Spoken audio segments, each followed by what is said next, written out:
Hey all, Sean Maloney, Digital Business Masters. Welcome to another DBM Strategy Call overview. Once a week, we look at these various aspects, not only in the big picture, which we'll cover in part one, but also in part two. It's all very well understanding what's going on in the big picture, but you need to apply the actions of that learning and understanding into actual reality, into something that you can do for yourself, right? So we do that through owning assets and deploying assets as best we can into as many different ways as we can find that give us that reliable outcome. All right. So if you're listening to this for the first time, you're very welcome. If you're on YouTube listening to this, you're very welcome. Please hit the bell, hit the like, and subscribe, and you'll get notifications. It helps us with the old algorithm. Much appreciated. So we're not here to give any financial advice at DBM. DBM, Digital Business Masters, has been around well over a decade now. And our job is to identify the problem, which we did many, many years ago after 2008, with regards to why people just can't get ahead when it comes to relying on traditional finance. It's impossible, actually, if you're 100% relying on bosses, banks, and governments. So what we need to do is figure out alternative ways to get ahead, and that's exactly what we've done.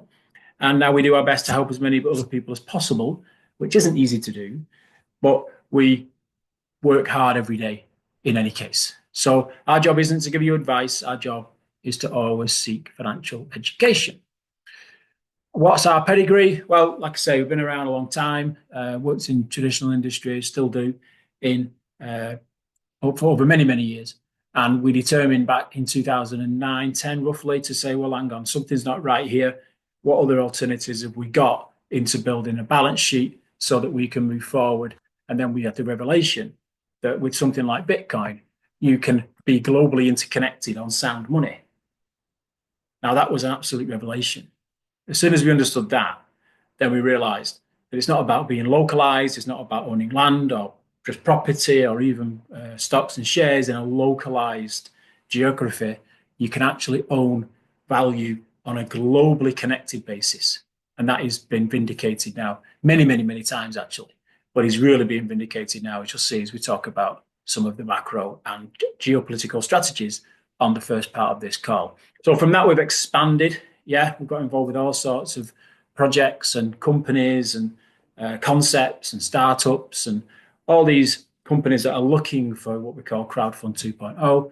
And then we've just built from there. So the job now is not so much reallocating all the time. It's to do with supporting and helping these entities become the success that they want to become, just like you would supporting any supplier as you were working a business as we are, and then obviously liaising with your good selves as customers. So it's all connected. Very, very proud of it. And it's important now that we get ready for AI and we don't just get used by the technology, which has certainly been the case ever since the Industrial Revolution. People have been used by technology as employed people, putting energy and skill to take income. What we do, we prepare for technology taking even more power over the ability for people to earn a living. And we encourage people to own the technology that creates the value, not be used by the technology that creates the value. It's a very important difference. So the best thing we ever did was figure out how to create cash flow from digital assets and why. It's the why bit that you do well to understand. So like I say, we're not just here to talk about it. We don't just talk about the problem with fiat system, and we certainly don't just talk about the issues with AI and, get people in fear of the future. We embrace the future. And the only way that you're going to embrace it is to actually take part in it. And that involves taking risk. That involves understanding and taking control of where you want to allocate your energy and effort and cash so that you can convert that into cash flow. And it's cash flow that is the lifeblood of what it is, obviously, that you're doing in your life. And, it's not just about a business, it's about life. And then the skill is in reallocating that to as many different places as possible so that, one, you're diversified, obviously, to compensate for any challenges. And believe you me, there will always be challenges. always. That's what running a business is about. You've got to continually pivot. But most of all, you're putting yourself in a place where you've got that certainty, that certainty. And that's a process. That's just a journey. If you're in this particular initiative less than 5 years, then you're still a baby. You're just getting started. How many businesses do you know that have got themselves into high levels of success and relaxation in many ways, where the bosses can sit back and pass it to staff and pass it to other people that are less than 5 years old? None is the answer. You have to work, really push uphill until you get the ball to the top of the hill. Then you might have a chance of things becoming easier because your balance sheet then starts doing your business for you. Yeah. And in part 2 of this session today, I'll show you exactly how we've done that with one particular project that's now the second most valuable digital asset on the planet. Notwithstanding, we operate in many different sectors that give us that level of control as best we can. It doesn't always go the way we want it to go, but know that it never will. Know that you've just got to keep moving through, and it's easier if you spread yourself across as many different sectors as possible. And bear in mind, these are sectors I'm talking about here. Within each of these sectors are multiple companies, multiple coins. Now, you don't have to run them all, of course you don't, but you just have to understand that, in our opinion at DBM, it makes a lot of sense to be diversified, especially as this industry is so early and so young. So the practical side is one thing, but just a reminder as to where the energy comes from in order to sustain and put ourselves through the resilience that it takes to get to the goal, whatever your goal is. We work with a lot of people in this world, and a lot of people don't really have a goal. Now, if you haven't got a goal, you're going to be inclined to be working in the top section of this schematic. Yeah, you find a lot of employed people, with all due respect, don't really have a goal. They'll roll through life and they'll put a lot of faith and trust in bosses, banks, and governments, and pension plans in particular, but they don't have a goal. They'll have an idea that they want to get to a certain age, God willing, and retire. Maybe that's a goal. But who said retirement is an age? Retirement is a point in time when you've got enough purchasing power to live the rest of your days on your terms. Now, you're not going to do that if you spend 40, 50 years putting skill and energy into earning fiat income and then perpetually using that fiat income month in, month out for 40, 50 years, buying liabilities. Fiat currency depreciates in purchasing power upwards of 10% per year. That's why you've got more month than money, because the liabilities, the things we have to have and we want to have, whatever, they will always perceivably be more expensive in price terms, not because they're more valuable, but because it takes more fiat to buy them. If you don't understand that concept, ask one of the coaches to give you a rundown of the toga and the suit. Just ask them to tell you the story of the toga and the suit. So what you need to be doing is, yes, of course, getting up every day, putting energy and effort into the world and creating income, however you choose to do it. But it might be an idea if you convert proportions of that energy and effort converted into fiat income into acquiring cash flowing assets. You then build up those assets to a critical mass, a big enough level, a balance sheet that's big enough for that to self-perpetuate so you can fund your life, not buy your life, fund your life. Yeah, so that's one way of looking at it. Another way of looking at it is to say, well, okay, that's all well and good, but what does that look like in practical terms? Well, as I say, part 2 of this call is all about all the various things we're doing any given day, any given week, any given month, as we work through the process of identifying as many different ways as we can to convert devaluing fiat currency into an asset base that appreciates, that then gives us the ability to reallocate that equity across to cash flow and yield. Now, the obvious one is Bitcoin. I can't say how many times over the last decade I've said to people, just own one Bitcoin. Just own one Bitcoin. Just dollar cost average yourself to one Bitcoin. Yeah, sounds easy when you say it, right? But you've got to build to that. And you're going to do that either by reallocating your existing lifestyle towards the asset class with discipline and fortitude and resilience, blah, blah, blah, and a lot of patience. Or you can say, right, well, yeah, I am going to accumulate Bitcoin, but I'm going to also reallocate portions of the asset base, we call it collateralization, towards de-risking cash by never selling your asset, but using collateral in order to raise the working capital to go and allocate into high yield projects and platforms. Now, that's not easy to do. It's not easy to do, but the fact that it exists makes it worthwhile pursuing. Yeah, but it's a very high risk space, obviously. If you're going to be looking at 10% a month, of course it's high risk. Of course it's high risk. That's why we de-risk cash. Yeah. So if you're just starting out, or you're more mature, but you've made a couple of wrong moves or whatnot, it's all about always protecting yourself, protect your Bitcoin, protect your cash through collateral. But make sure that when you start something, you see it through. You don't complain, you don't moan. You might get a bit upset. Yeah, that's no problem. We're used to working with people who get a bit upset. But what you don't do is attack the system. You always look after your suppliers, as long as they're a valid entity and still in existence, right? If they're a complete and out scam, then that's a different matter. But the vast majority of everything we operate with these days at DBM are good companies just trying to see the job through. Our job is to support that process without being apologists for them. So that's USDT. Okay, so that's stable coin yield. But what would it be if you could create a dynamic where you've got equity and yield working at the same time?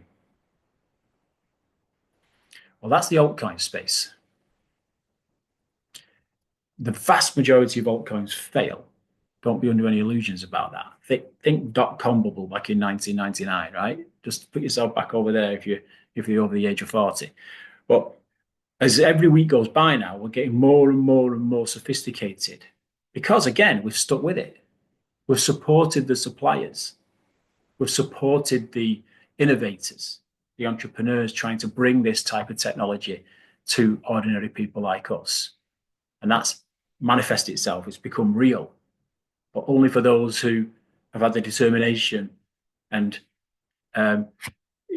patience in many ways to get to the point we're now at in 2025. I'll show you that in part 2 in spades. So what have we done? Just real quick before we go into a couple of minutes talking about macroeconomics and global strategy and geopolitics. Well, with everything I've just said, it's become very clear that lots and lots and lots of people want the result. They want the success. Yeah, like people who joined the gym in January. Yeah, they spent a year wishing they were different. They've got to the 1st of January, New Year's resolutions, and now they're going to do something about it. And how long do they last? It's no different in this space, like a financial gym. So we figured out that it's not actually just about education. It's actually about support. It's taking people through mindset and skills, identifying the people who've got what it takes to really nail that down, the 10,000 hours stuff, become an expert. And with that, you can confidently go into the systems that create the income, that create the wealth. And the fascinating thing about this is just how many people are able to do that compared to how many people are not able to do that. But that's okay. It's okay. We're here anyway. We can only say what we've done and try our best to demonstrate how that's done to other people across the world, with coaches stretching from Australia all the way across to the US. So the idea is that you're able to go through this process at an affordable starting point and work your way up.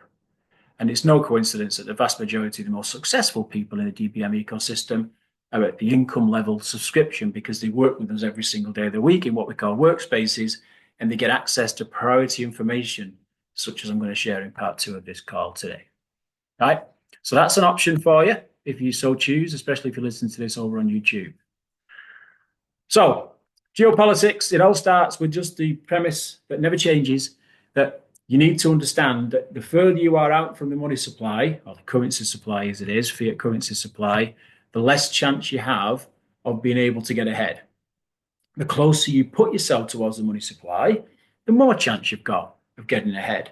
Now, there's obviously no way that we can become our own government or our own central bank or our own bank or our own pension company. We might be able to run our own businesses, which is what DBM represents, but that's about as close as you can get. So how do you make the leap from running a business or even being employed to becoming closer to the money supply? Well, you do that by owning the very assets that underpin the money supply. So we've known about that for a long time with gold, for example. If you started owning gold back in the days when DBM was accumulating gold over 10 years ago, gold was half the price it is today in fiat terms. Now, is that because gold's become more expensive? No. It takes more fiat currency to buy the same gold. That's the toga and the suit. And it's exactly the same with Bitcoin. If you started accumulating Bitcoin over the past decade in line with DBM, then it would have been, 75%, 80% less than it is today. More than that. Same thing. So we worked as outliers for many, many years. And all of a sudden, a political shift takes place just this last 12 months. And all of a sudden, it's now Bitcoin and gold that are being aligned towards the center of the money supply. So us as ordinary people have not only ridden up the benefit of owning the assets that underpin fiat money supply, we've also now got ourselves way ahead, which is called front running, in terms of what a lot of the countries in the world are just starting to do. So we're already a decade ahead because of the knowledge we understood all those years ago, because we recognize that Keynesianism, Milton Friedman, Thatcherism, and Reaganism is just the same concoction with a different face. And that isn't changed. Even to this day, that's not changed. But what's significantly changing is the education and the awareness people have of what it is to own the assets that the governments own. Certainly the shareholders, the pension companies, institutions, and now just starting to see the companies starting to do it as well. Yeah, arguably it's the companies who started to do it first before the governments, but in reality it was the people who did it first. Yeah, it was the people like us who did it first, especially when it comes to Bitcoin. So think about that. Now, how do we know that to be the case? Well, because we monitor and track the situation. We look at the landscape every single day of the week. And because we do this full time, we're able to pull together the main salient points of the previous week, which is what this slide is doing here from the macroeconomic side. And we'll touch on the geopolitics in a minute. Main thing to be watching is the M2 money supply. It's absolutely in lockstep, as predicted. Yeah, there's about a 12-week offset between where Bitcoin's price is and where the money supply is already gone. So if you're tracking M2, literally all you do, and we've done this for years, is you just take a look at where M2's at, and it's just taken a huge step upwards. This chart here on the right, huge step upwards a few months ago. Yeah, and Bitcoin is just tracking it. We're around here now, actually. Bitcoin is just tracking it right on, right on. So what does it tell us? Well, we know because the M2 money supply is shot up higher than it's ever been. And now it's already moving there now. Then Bitcoin will inevitably follow. Now, is that an absolute cast iron rubber stamp guarantee? Of course it's not. But it's a very, very strong indicator, which gives us the resilience to hold. Yeah, we hold anyway. You never sell your Bitcoin. But when it comes to this type of period of time, this is definitely the time to hold and, if you can, accumulate more quickly, as it were. Now, the other softer signals to us that tell us where things are headed is when we're looking at bond yields going up, okay, which puts a lot of pressure on the central banks to start doing what's called quantitative easing. So it's the first round of quantitative easing just happened over this past few months that we've seen since 2021. Now, this week, we've got the FOMC. We're not expecting the central bank, the Fed of USA, to reduce interest rates. We're not expecting that. The fact they should be doing is a different matter. But all that does for us, it gives us more time to accumulate. So we're sort of front running, right? We are front running. Conversely, just as the ECB did a couple of weeks ago, the Bank of England is expected to reduce interest rates this Thursday, right? So normally the Fed goes first and the ECB and the Bank of England follow. It's the other way around at the moment because there's all sorts of political stuff going on. But that's a big indicator to us that the biggest effect of all of Bitcoin price discovery over the next few weeks and months will be because the Fed will have no choice. So that's just, again, an example of where we front run everything. Yeah. We're not just waiting for things. We're accumulating the assets that get affected positively, the accretive, because of globally interconnected decisions on macroeconomic levels. And that's all you really need to know. Right? You can look into it more deeply if you wish and go into all sorts of different things, but the headline is what it is. Now, further to that, a lot of this political level stuff is being driven by innovation and entrepreneurship and intercompany developments. So Coinbank, for example, last week launched its first institutional fund offering yield on Bitcoin. Okay, so this is on top of what's been going on with strategy, on top of what's been going on with, these large companies over in Japan and what's happening over in the Middle East. Yeah. Then you've got big names. Trump at the moment, whether we like it or not, is a big name. And his family are well entrenched because they got very affected by debanking over the past 4 years. So this is reactionary now, which is great for us because we knew this was going on. And now it's at the forefront because some big wealthy families were directly affected by it. So people like Eric Trump are now advertising that they're accepting payments over at Trump Tower in Dubai. It's inevitable that will go into New York as well and all the other places where we have Trump Towers, right? So this is just insights all the time of the stuff that the average person will be listening to, let's put it that way. Big companies like NVIDIA. Just last week, the CEO of NVIDIA announced that they're going to now deploy an undisclosed amount of Bitcoin to their corporate treasury. Think about that. But one in the chat, if you had the experience of the DBM strategy call over the past 5 years, yeah, we were explaining all those years ago where NVIDIA sit inside this mechanism. Yeah. And that wasn't because we were expecting NVIDIA to start putting Bitcoin on their books. It was because we understood that NVIDIA are one of the major chip suppliers that help farmers, Bitcoin farmers, to increase the speed with which they're able to do things. That's now gone into hyperdrive because of AI. So congratulations if you've accumulated NVIDIA stock from as far back as 2019.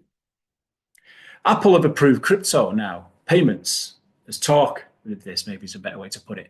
Apple are looking to approve in-app payments in crypto. That's a massive step. Again, the average person doesn't know what you know. Why would they? But when you get the likes of app stores giving people options to pay in crypto, just as has been the case, on and off and sort of on the edges for many, many years. But App Store, and following on from that, you'll get Google Play, of course, then it becomes in people's faces. And it only takes a short step from that to people to understand what we've just spoken about in the top half here with about M2 money supply and interest rates. And then what do you think will happen in terms of volume, which is another thing we're actually waiting for the retail volume to come back? It will be the retail volume actually that pushes Bitcoin well above $200,000 this year. Okay, it's not there at the moment because a lot of retail people got burnt because they came in at the top of the market at $109,000 off the excitement of Trump. A lot of those retailers have gone back again because they're not as sophisticated as you, right? But these are all signals that we're all looking for on the macro level for us to justify and consolidate. MasterCard, another big name, now allowing stablecoin payments, in other words, crypto payments on its platforms. All this is leading to a decoupling of Bitcoin itself from the stock market price activity. Yeah. For the last couple of years, it's been in lockstep, but it's actually decoupled just recently because Bitcoin is actually monetizing chaos. And that's meant in a good way. We've always been monetizing chaos with Bitcoin. That's the whole point, because the world financial system is chaos. So we monetize chaos by putting ourselves into a safer place. That's what that means. And then what we're looking for next is the Veblen effect. So if you don't know what the Veblen effect is, then go and look it up. And you'll see how close we are to that. You've all been susceptible to the Veblen effect in your lives. Okay? So keep an eye on it. The formula never changes. M2 money supply up, interest rates down, which is what we're expecting to see over this next couple of weeks and months. You've got the strategic Bitcoin reserves. You've got OTC availability shrinking. You've got exchange reserves shrinking massively. Less available Bitcoin, basically. Yeah, there's only so much that can be found in any given time, can be produced. Plus, global demand, still except the EU, okay, or they're slowly starting to wake up. All of that equals price. So the inevitability, as we say every week, is absolutely sacrosanct. Quick, briefly on geopolitics, not much changed. In fact, we're more or less in a holding pattern right now, which is good to see. Been a very, very busy 3 months, absolutely intense 3 months. But now we have it, like I say, vindicated, and things are fixed down, and they're going through, Senate, and they're going through different arguments and suggestions and recommendations and all these steps. Whatever country it is, they're all going through the same place, but they're all going to end up in the same place. Yeah, but in the minutiae of all that, we've got lots of other things to think about, because don't forget, we started this process over the past decade. So there's still things that we need to see fixed, whether it be regulatory, whether it be, legislation, whether it be legal, whatever it is. There's still a lot of confirmation that we need. And one of the big ones that we've been affected by in the DBM model that we've chosen to follow are the sanctions that are going on around the world. So we're keeping an eye very closely on that. And hopefully, as I say every week, we're looking every week for something to soften up. But I do pick up from the media over the weekend that there's been some interesting talks going on, particularly between Russia and the rest of the world. But the consequences of that aren't so much that Russia is going to capitulate because it needs to. The rest of the world actually needs to capitulate, because Russia has been very smart with how it set up its relationship with the BRICS. That's what's really behind it. And in many ways, it's making SWIFT irrelevant. So therefore, you've got an argument that the sanctions are redundant. Now, how long that takes to shake out is anybody's guess, because there's a lot of vested interest in there. But you can't put the genie back in the bottle, which is why the US are determined to become the crypto leader on the planet. Well, that's going to be an arms race. It's a hash race now, not an arms race. The Europeans are being daft enough to hold the baby. Yeah. And embroiled within all that, you've got currency resets as well. So if you're keeping up with what we're talking about in the workspaces, you'll understand what's going on with the currency resets. So well done if you're part of that. As I say, the EU, UK, the Canadian, the globalists, the voted in globalists yet again. Yeah. The globalists are trying to push out any other voices, especially across Europe. But all you've got there is headless, immutable bureaucracy, which is a fantastic term that I picked up the other week. And it just explains, it just fully describes what's going on with legacy politics, old-fashioned politics. They're just going to get left behind. Arguably, they already have been by a lot of the BRICS nations. That'll manifest itself in CBDCs versus real digital asset-backed currencies. This is going to be a fascinating thing to observe over the next decade, probably quicker than that. And of course, oil is a big part of that, because that's the legacy underlying asset, obviously. But you're going to now find that Bitcoin sits very much on that, and Bitcoin will just keep going and going and going until it catches gold. Gold is the most valuable asset on the planet, obviously. And the rest is now going to be down to what we see, which is why we just sit and accumulate and use the accumulation, use the equity to reallocate capital into cash flow and just build that critical mass as big as we need. And whatever you do, just hold your Bitcoin. All right. So as I said last week, the Swiss banks are still in this contradictory state of the buying strategy stock, but they've decided not to buy Bitcoin, which is very, very interesting. In the meantime, the UK has determined that it's going to follow the US model, which was inevitable. And don't forget, the UK and the Bank of England, or the London itself, London as a city is very different than the UK. Okay, very, very different. That's why it holds on to its position as a financial superpower. So they've got no choice in a nutshell. But that's not necessarily being driven by UK politics. That's being driven by the City of London. So we'll watch that. Either way, it all has consequences and it rolls out. So we'll see what happens. I think the markets have got used to now the tariff effects, whatever you want to call them. Hopefully, we're going to get some deals put together and we're going to be able to see the landscape. But at the end of the day, gold and Bitcoin are your only true neutral assets in this whole experiment that's happening now and will shake out the rest of this century. So again, we support people through understanding not just everything I've said about what that looks like on the biggest levels, because you've got to reinterpret that on the fly in real time, as well as managing your select allocations of funds. So you're best doing that with a group of people that are doing it full time, right? And bouncing off each other and all the other people around us in the DBM ecosystem and just helping each other through the process. And that manifests itself as you being able to subscribe to whatever level you determine is most useful to you. If you're not in the hub, you should at least be in the hub. Otherwise, you can be up there with the workspaces at the income level.